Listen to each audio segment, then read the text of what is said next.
Vous avez parlé, Marine Le Pen, de ceux qui font sur les réseaux sociaux ou ailleurs, d'ailleurs l'apologie du terrorisme. Est-ce qu'il faut, comme certains le demandent, la dissolution de mouvements, voire même de partis comme le NPA, coupables d'apologie du terrorisme? Et faut-il lever l'immunité de députés, notamment insoumis, qui n'ont pas condamné ces actes de terrorisme? Non. Alors, permettez-moi, mais nous sommes dans un pays qui a un état de droit et j'y tiens. Je pense que c'est à la justice de répondre.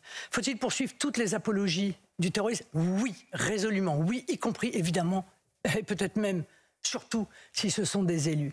Mais je ne voudrais pas non plus que l'arbre LFI, qui définitivement a choisi le camp anti-républicain, cache la forêt des compromissions. Voilà.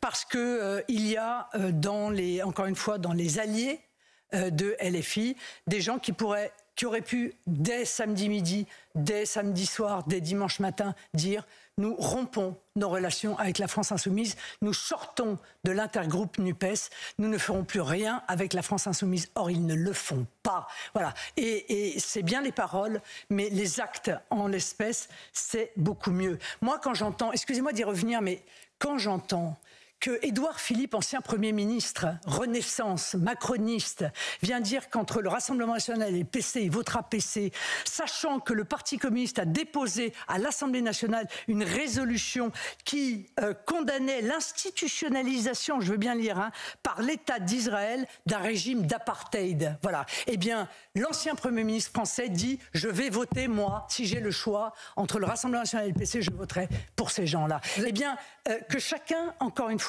prenne conscience et que chacun assume ses responsabilités. Vous êtes en train de dire que derrière Jean-Luc Mélenchon, il y a cette forêt de compromission, de renoncement, et vous y mettez l'ancien Premier ministre. Mais Renaissance doit faire son examen de conscience. Ils ont fait élire des députés la France Insoumise quand les candidats à la France Insoumise étaient face au Rassemblement national. C'est eux qui sont responsables en partie de la présence des députés LFI Donc au sein de l'Assemblée nationale. vous êtes en train de nous dire, Marine Le Pen, que vous et votre parti, vous êtes aujourd'hui le rempart, la protection, le bouclier pour les Français juifs. Mais je le dis depuis 15 ans.